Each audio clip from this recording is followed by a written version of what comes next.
In recent years, microgravity research has made significant strides, revolutionizing our understanding of science and technology in unique environments. Conducted primarily aboard the International Space Station (ISS) and through parabolic flights, this research explores how the absence of gravity affects physical, chemical, and biological processes.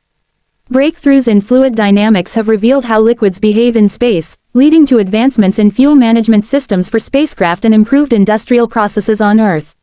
In biology, studies on cell growth and tissue development in microgravity have provided insights into aging, disease mechanisms, and potential treatments for conditions like osteoporosis and muscle atrophy.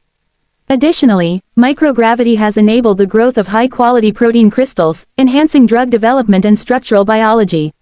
Materials science has also benefited, with experiments producing stronger alloys and more efficient semiconductors. These advancements not only pave the way for long-term human space exploration but also have practical applications on Earth, improving healthcare, technology, and manufacturing.